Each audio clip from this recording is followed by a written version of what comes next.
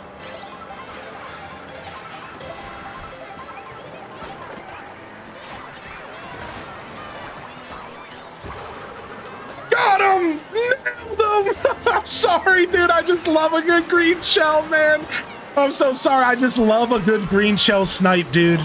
I love it, man. I live for a green shell snipe. Oh, we got a couple cows.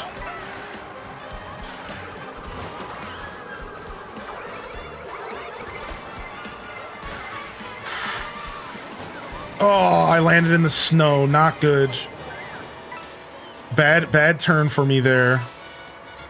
Yo, what's up, Exhaustion? Good to see you, buddy.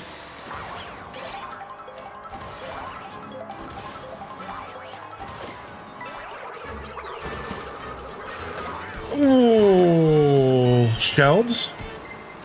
Back up, bullshit, Bill. I see you behind me. No, come on! Anthony with the big cow booty running me over. No!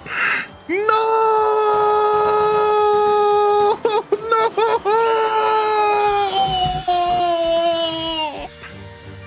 Snake, are you okay? Snake? Snake?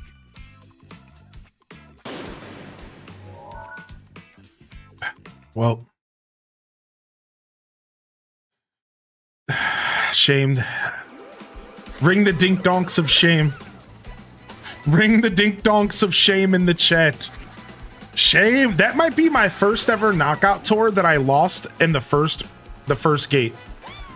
I'm not gonna lie. That might have been this. I swear to you, this is the first ever knockout tour that I lost in the top in the bottom four. I'm pretty sure it might be like the second. All right, we got Charlie the Wiggler rocking the standard cart with Wiggler. I like the fit, dude. I like the standard cart. It's a beautifully balanced cart. And Megan takes the lead, and that crown looks good as they cruise in their, I'm not sure what cart that is, but it looks nice. It looks nice. I don't know the name of that one. Charlie's getting that draft right behind him. And the draft succeeded, and they take the lead, and Wiggler's rocking that crown. It looks like another segment of their body. This is still a pretty tight race. It's pretty early. I did get knocked out on the first lap. We're on lap number 3 right now. This is a pretty tight race. It's clear who's 1 and 2 right now, but do not discount the pack of people behind them. I'm seeing a pack of 3 or 4 people that are just waiting for a red shell. Megan cannot be stopped right now, though. They are taking some clean turns.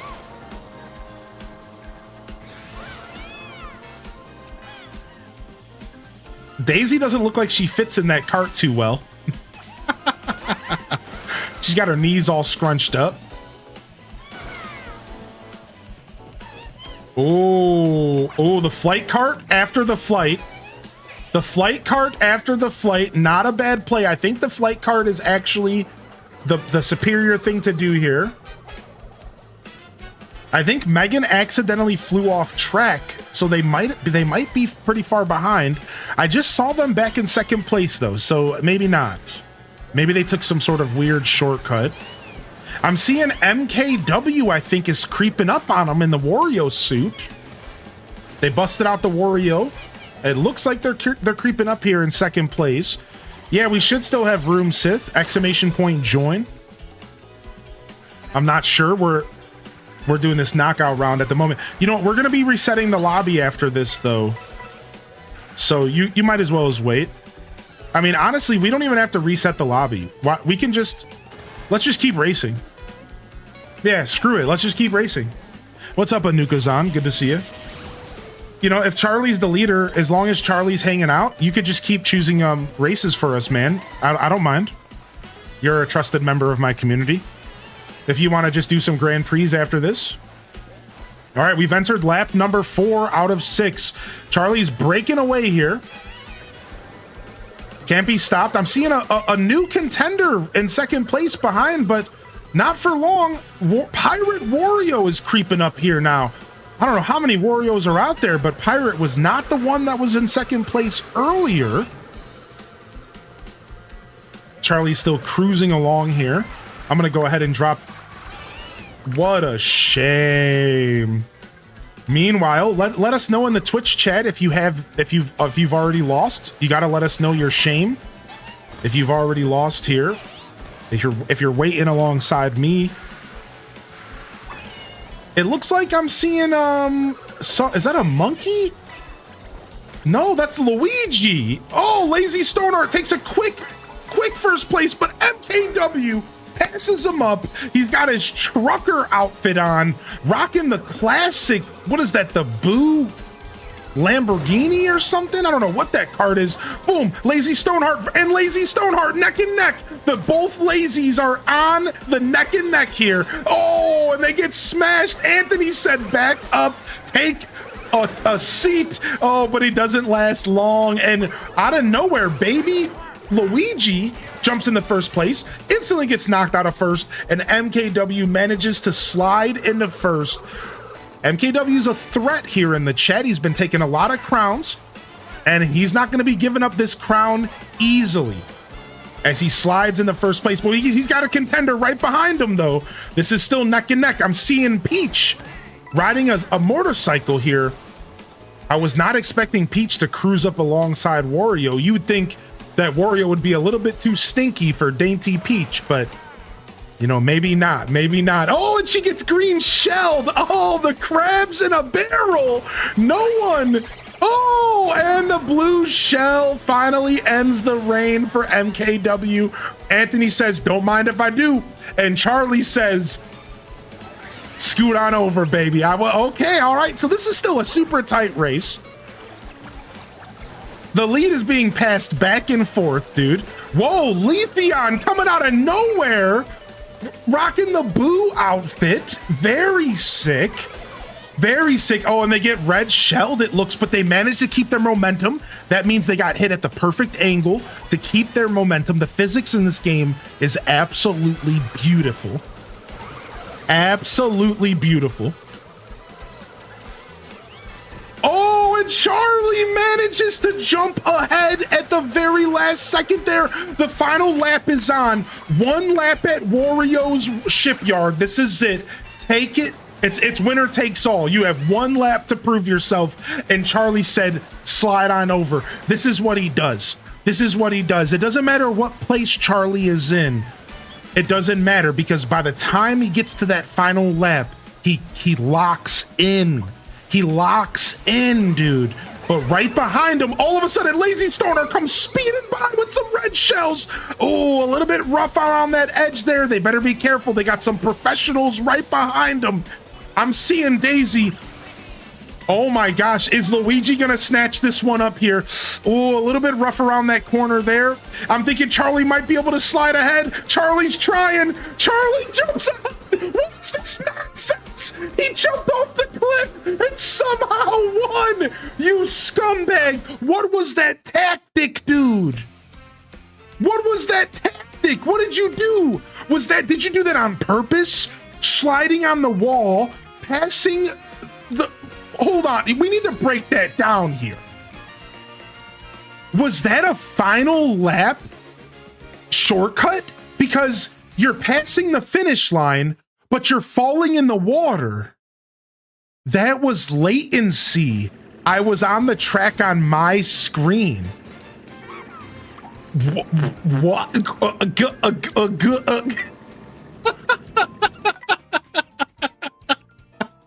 Holy heck, dude. What was that, man? Holy, yo, GG's. I don't know. I didn't even see who got for top three. Who was in top three? I didn't see it. GG's. I think it was probably Lazy, probably Luigi, probably Wiggler, and then somebody else. I was second from coming in first. Sailor Scout. Wi-Fi cut out. Ha ha ha. I'm going to lose my mind. Sorry, Leafeon. It looks like you got your spot snatched up as well.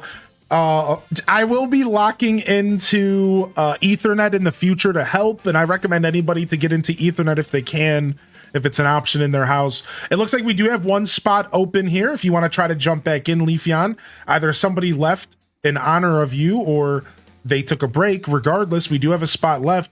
And Charlie, if you wouldn't mind, give us 30 seconds, and if you want to start a Grand Prix, let's do 2 more Grand Prix. Just, I'm sure the same rule set's there. I just do normal NPCs. Hard just seems, why do hard, right? You know, whatever. Regular items, you know the deal. You've been racing with me since this game came out. Cool, cool. Thank you, man. Thank you so much. This is easier, right? Resetting the whole lobby feels unnecessary. Unless it was like a random who took control of the lobby, I would maybe want to reset, right? But yeah. Wonder Waffle knows what they're doing, so appreciate you, man. Yeah, that was a lot of fun, dude. That was crazy. Yo, enjoy your break, Sailor Scout.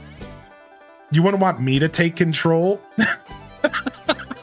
No, you're the good kind of random, dude. You're the good kind of random. No. All right.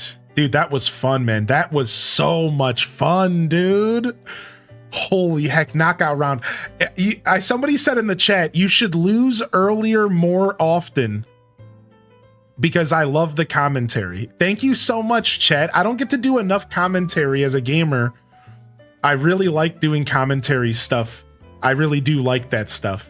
Yo, I see you over here. I see you, Rabby. I do like doing that stuff, man. It's fun. So at least if I do lose early, there's always that. When's the next community music stream? I'm not sure, but did you enjoy that, dude? That was fun, right? We'll be doing a community night every other week. Maybe every 3 weeks. Yo, what's up, Smitty? Good to see you today, buddy.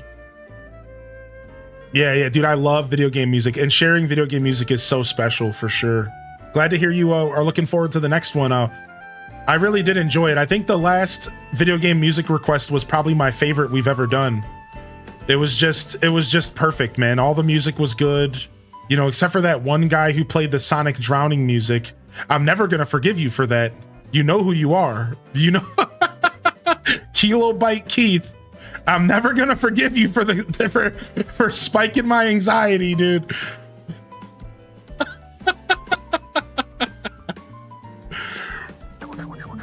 Icon, yeah. The what? He played the Sonic drowning music. They played the Sonic drowning music during our video game music request. So out of nowhere, we're all jamming and hanging out, and then you just hear.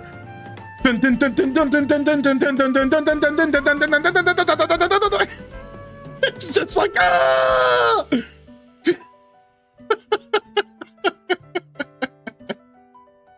What are you doing to me? My first panic attack as a kid was from that ish, dude, for real.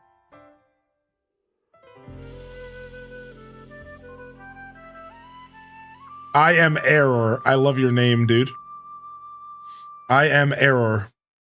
The classic. Here's a little bit of trivia for you about Zelda 1, about Zelda 2. Did you know that I am Air was actually not an air, but it was actually purposefully named that way to be a joke?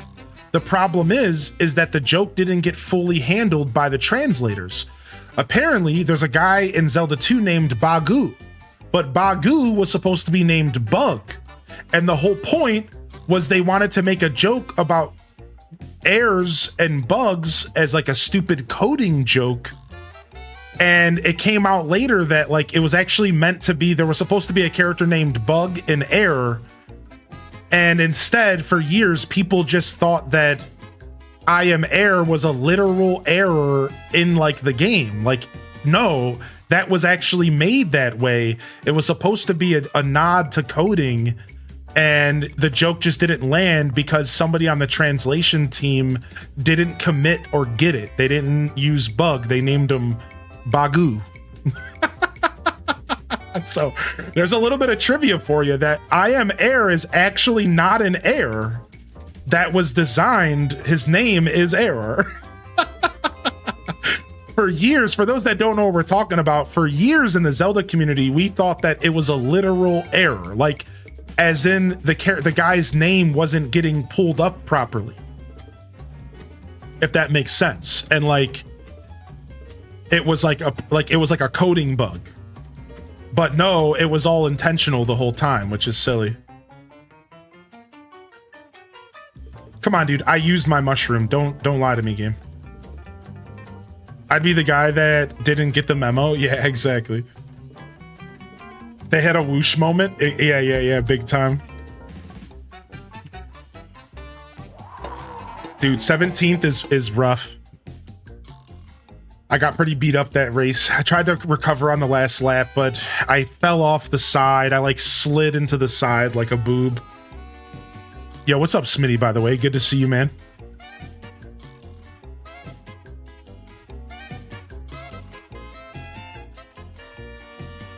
We're listening to Mario Kart World music while playing Mario Kart World, but just on YouTube.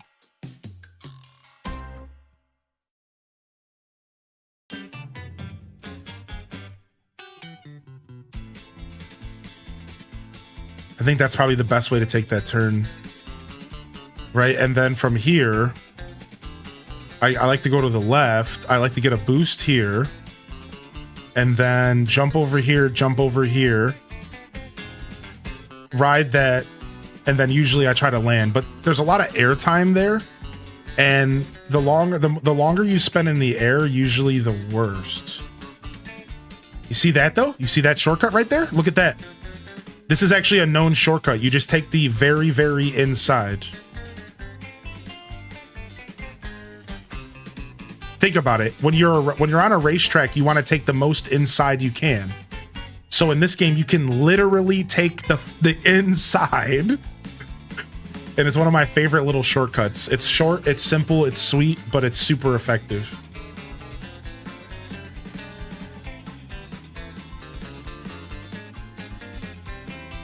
Big recovery was the first blue shell. I went from 19th, finished 7th. Nice.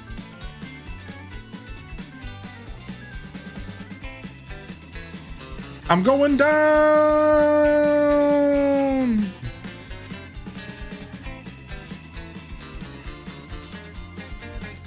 All right, we're heading to the Dandelion Depths here from the ice cream social. We all filled up our bellies with soft serve vanilla or chocolate, your choice. And we're off to go pick some flowers at Dandelion Shores. All right, I missed my boost, but we're still locked in here. Oh, I see Sean joined. Buddy, dude, so glad to have you here today, man. Dude, nice, Sean. Didn't know you were racing with us today. Enjoy your lurk, bud. All right, man. All right, let's go. Move out of the way. Big spike coming through. Let me get some of them coins. Hey, you didn't have to banana me like that, all right? Oh my gosh, kids these days. Unnecessary traveling. That's what I'm gonna start calling out when people banana me. Unnecessary traveling.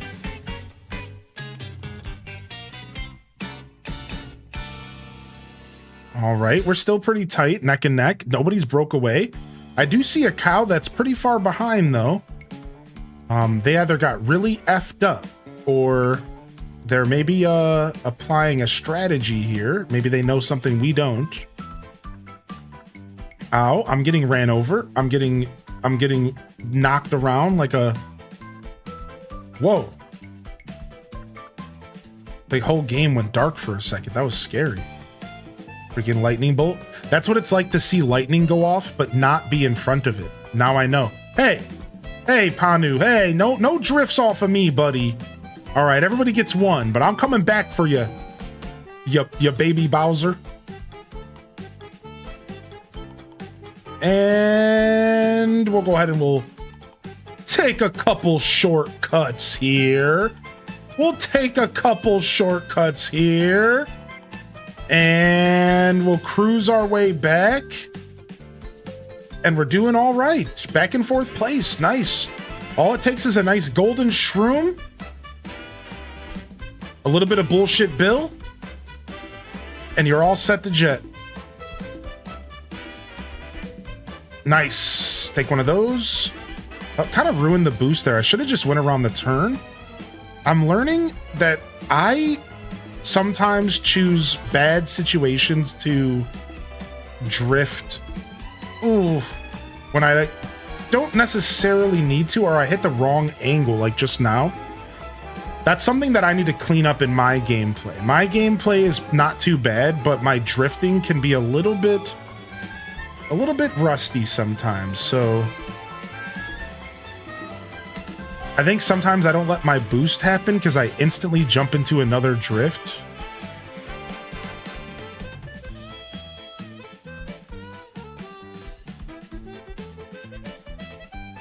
Ooh, I don't like that. Get out of here, fireball. That was not nice.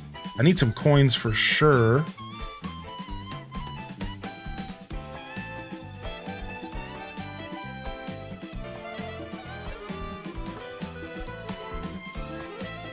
All right, we're in the 4th lap.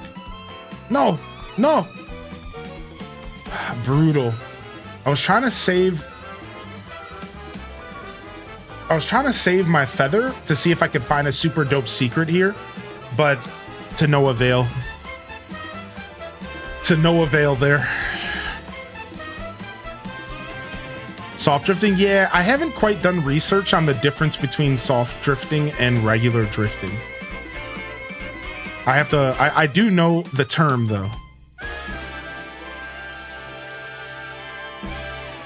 Ooh, that's rough random. What the heck, man? Yeah, maybe something weird happened to your DNS settings or something.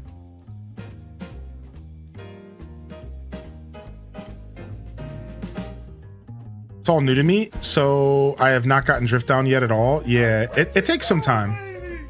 Drifting is something you can carry with you from previous games, so people who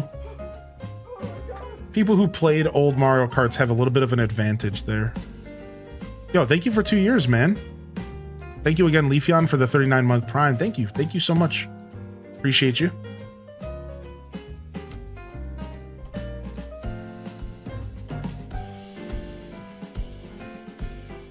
That's such a fun little line to do there.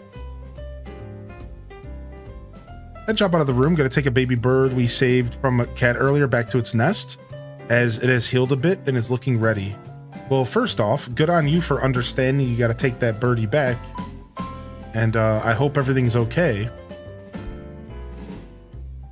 Thanks for hosting with us. Since we're close to it, let's go for it one more time. Yeah, appreciate you, Sean. Thank you, man. Ooh.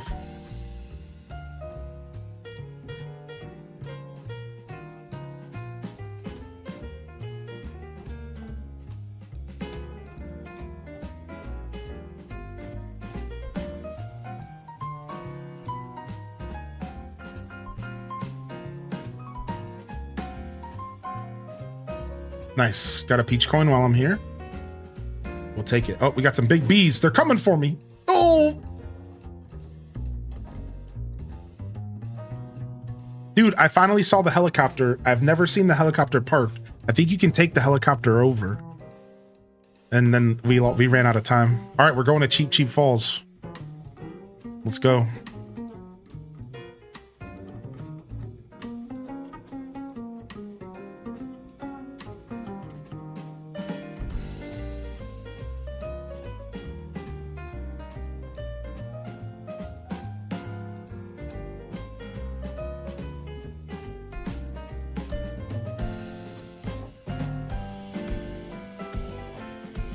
Aristocat Boo might be one of the best skins in the game.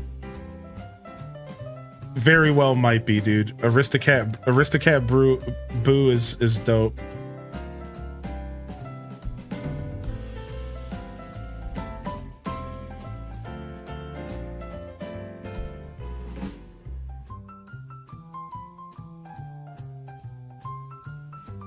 Ooh, there's a top path up here. I did not know about that. Interesting.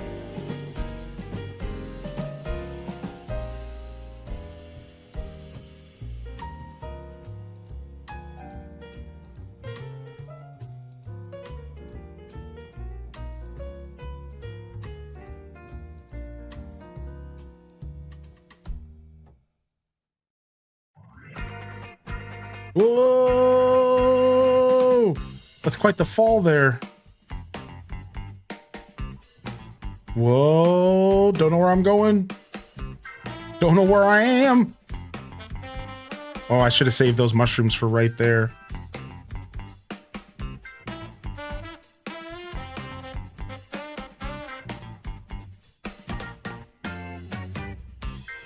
Yeah, thanks for racing, Wonder Waffle. Always a pleasure to have you here, buddy. All right, dude. Boom. Guess we'll go ahead and we'll take this. Into this, sure. It is the last lap. I guess that really was fine. Oh, that was kind of a hot line. Oh, dang, dude. That was kind of a hot line, though. You have to admit that that was pretty sick. I was definitely cooking there for a second. Oh, back up with these fireballs. I said back up with the fireballs. Unbelievable. No one listens. Eat a banana. Got him. You still got second place though.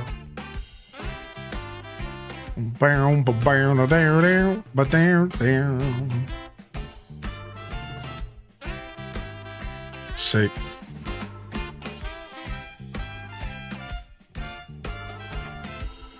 All right, not bad. We're cleaning up. MKW said is breaking away.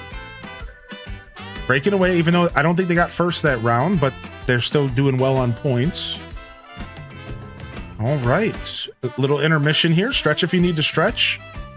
Take a moment here to learn the tracks. Or look for some secrets. We always love whittle secrets.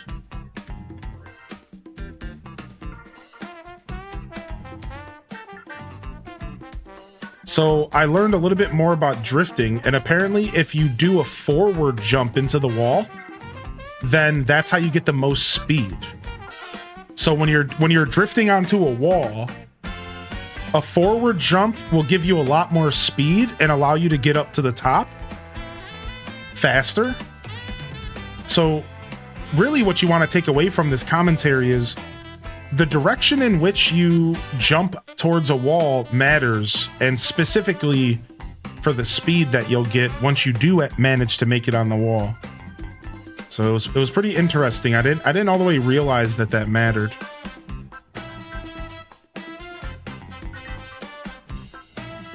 Yeah, this track is you're talking about the Cheap Falls. Yeah, it's gorgeous.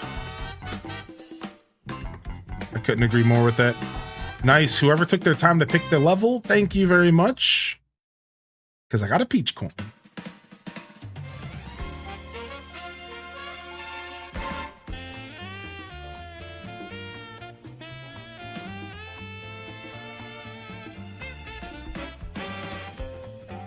Wario Shipyard?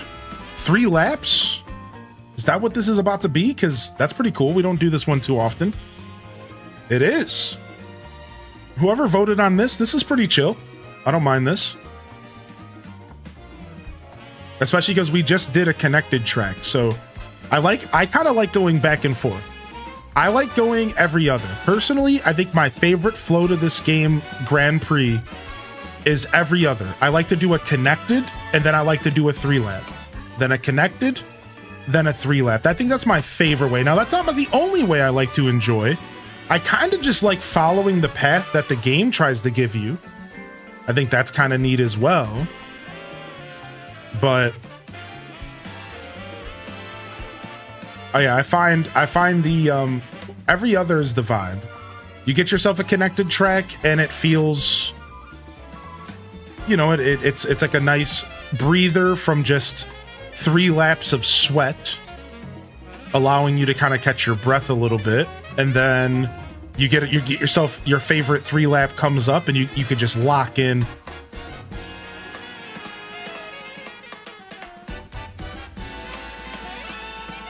I almost hit my own bomb there. That was almost real bad. Nice. I almost accidentally did that weird final lap shortcut.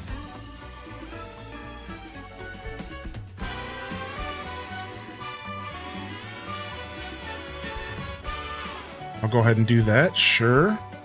Probably not the best use for a mushroom, but... Oh, I was just trying to avoid the blue shell there, man. I kind of let it mess up my momentum, though. I probably could have did a better job, but... I knew the blue shell was coming. I panicked a little bit. Panu breaking away in first here.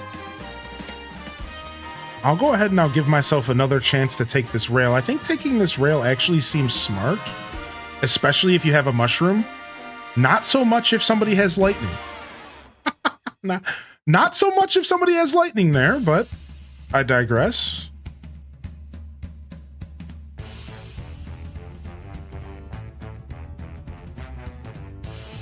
All right. Somebody broke away ahead of Panu. I'm not sure who it is up there, but they're rocking the ostrich character.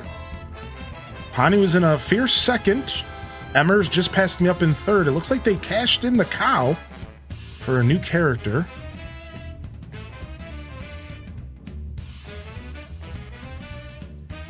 Oh, the ostrich is Anthony. No, I messed up trying to get that ledge.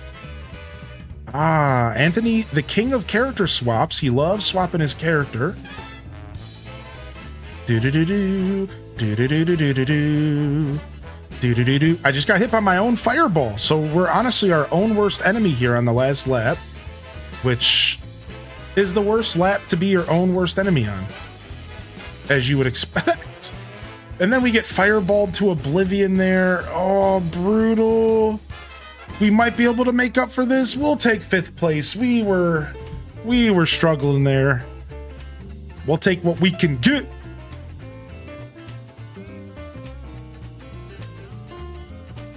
My own worst enemy there. I shot fireballs into myself. I got to be more mindful. I do that a lot in this game, actually. I'm not as mindful in this game of the bounciness of projectiles. Anybody else notice how bouncy the projectiles in this game can be? And how you have to be kind of extra mindful of your own green shells and your own, like, fireballs and stuff? All right, let's do a round on this track real quick and free roam. I'm not actually sure how bad I am at this game, how I'm so bad at this game. Oh, take your time, man. This game is a combination of pure chaos, and then there's a layer of skill, and then another layer of chaos and RNG, and then another layer of skill. So, like, no matter how good you are at the game, there's always going to be this layer of chaos in between the potential areas for you to be more skillful. Right? And so you always have to keep that in mind. Like, there's always going to be a layer of RNG and chaos. This is a party game first. So try not to be too hard on yourself. You know, I'm sure you're just fine is what I'm saying. I believe in you, Willow Bean. And you know what, chat? Thank you for believing in me. Appreciate y'all being here today. Thank you very much.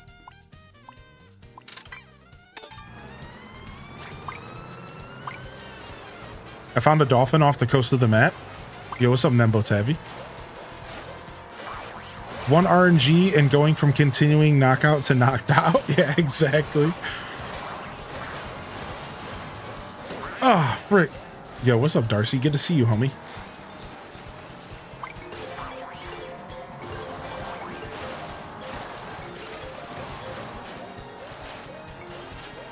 Random takes us to what I believe to be a connected track here. No. This is, yes, it is. This is one of the longer connected tracks, if I remember correctly. This is definitely like pushing on the longer side for a connected track. So here we go. How many laps do we get? 4 or 5? I think it's 5, actually. It's 4.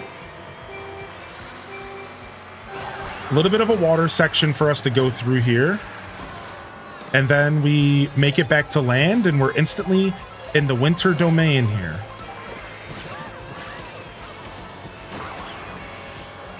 Had to do something there to... Oh, get out of here. I don't like your bananas. I love the green guy. His name is Spike.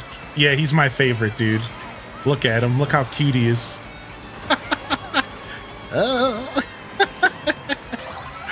He's my favorite for sure. I will say that I'm starting to warm up to the water levels, but I'm not a big fan of the water connected levels. That'll be a personal little grievance of mine. Oh, taking a pass by Vanilla Snowland from Super Nintendo there. Very cool. Yeah, like, I don't have many complaints. You guys know I love this game. But I will say, I'm not the biggest fan of the water connected levels. They, whereas, like, the levels that have water are fine. At first, I didn't like those either. But now I'm at a point to where I'm like, honestly, the water levels are fine. But the water connected maps, maybe not so much. It really does kind of feel like we're playing Wave Race. The water connected maps kind of make me feel like I'm playing Wave Race 64, which isn't necessarily a bad thing. You know what I mean? Like, Wave Race is cool. Just, I don't know if I want a lot of Wave Race in my Mario Kart. But to be fair, that was one of my favorite parts of Diddy Kong Racing, so... Again, it's growing on me. It's growing on me. I didn't realize that there was this way shorter way to go through here. What? This whole time I was taking the long turn there, and there's like a short way to go through there. Wow, I feel like I've been robbed this whole time.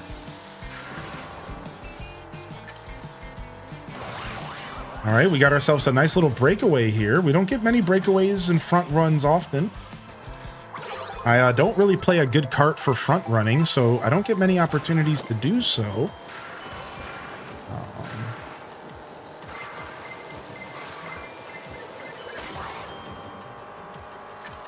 And by that, I mean, I have a kart that's very high acceleration and not so high speed. Now, the truth is actually this combo is a little bit more balanced. I'm using the rally kart combo and it's actually pretty balanced. It's nice. It's a pretty good blend of speed versus acceleration, but usually a kart that's a little bit faster is gonna be able to catch up to me with some good racing, especially if I'm not racing at peak, right? But like, when you think about like strategies and stuff in this game, you think about like, if both players are playing optimally, then that's when the karts matter. The karts don't matter until players are playing optimally. Then it's like, okay, having higher speed mattered a lot here, right? Whereas in this scenario, I just got kind of outraced there. I just wasn't taking the tightest turns, I don't think. Whoever this Luigi is, good GG, man. Yeah, Recyclops, I think I just got outraced there, to be honest. Because the blooper kart's pretty similar to mine. Nothing like warm Chinese food on a rainy day. What's up, lemons and limes? How you doing, Lo Dravy? How you been, man? It's been a while. Happy to be here. Happy to have you here, dude. Did you ever play Sonic Racers? No, but I will be picking up the new Sonic Racing game in September. GG's, Panu, Anthony, and Recyclops. GG's, man. Potato coming into a solid 4th place. Locking in, Potato. Yo, nice, everybody. Very nice.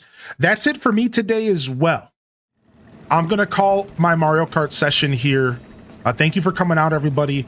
And thank you for vibing with me here on a lovely Sunday. So we're going to call it there for me.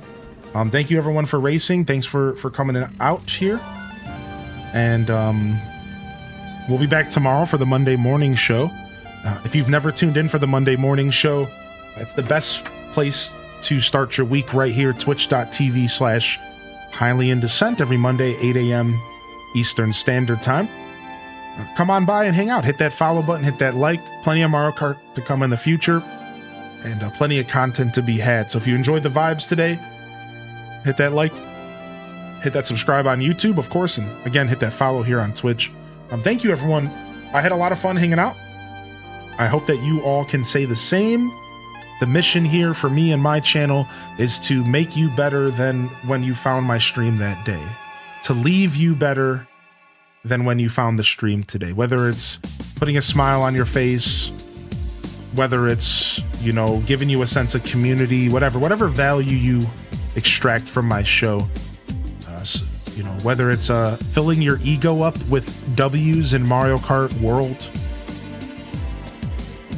Whatever it may be, you know? Thank you so much, everyone. I had a blast. We'll be back tomorrow. We'll be locking into all sorts of stuff this next week. Last week of June here. First week of July. We'll be locking in all sorts of stuff. More Zelda, more Skyward Sword, more Tears of the Kingdom, more Animal Crossing, more DDLV. It'll be a very similar week, except for probably longer streams. So if you've been missing the broadcast because I've been ending a little bit early, I'm looking to kind of do some longer streams this week. I'll try to lock it into that 7-8 hours like today. Today was a little bit longer. You know, I like my 7-8 hour broadcast, man. So I'll try to be here a little longer this week for the PST squad who might be watching this in the future. Thank you, everyone. On that note, this is Highly in Descent, signing off from another wonderful Hyro Gaming Group production. If I don't see y'all here tomorrow for the Monday morning show, I'll see you when I see you, fam. Don't forget to game on. And of course, as always, peace. Wrap it up. And on to the next episode. Peace.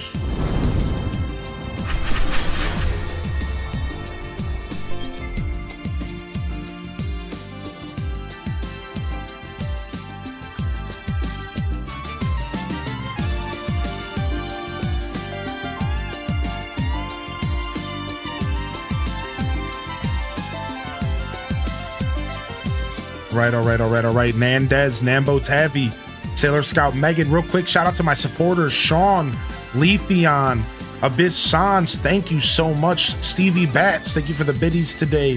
Thank you, Tototot Salad Bug. Thank you very much, Flower Child and Mary for Scythia. Thank you so much, Kellyanni and Epic Mimikyu, Tiny Bit Stressed, Didius Maximus, Mary Meredith, Sunset Sass, Animal Crossing. Anybody else I missed out there, y'all? Super Rin. Thank you for your continued support and patronage to the broadcast.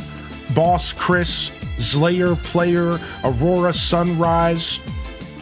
Absolutely honored to be a part of your daily routines, and I'm certainly honored to have you as a part of mine.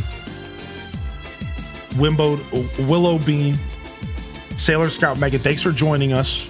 Leberwurst, it was wonderful having you here, man. Yeah, you locked in for that 4th place, baby. Again, Nambo Tavi, holy shiz. Love y'all and appreciate y'all, man. Blessed to be out here every day doing what I do best. And I couldn't do it without y'all. Forever indebted to this community, all right? So one more time, just thank you for just tuning in, enjoying my show. That's all I could ever ask. Anything else is extra, cream on top. But until next time, this is Highly in Descent signing off. Peace. And hit them cat jams, baby. Peace.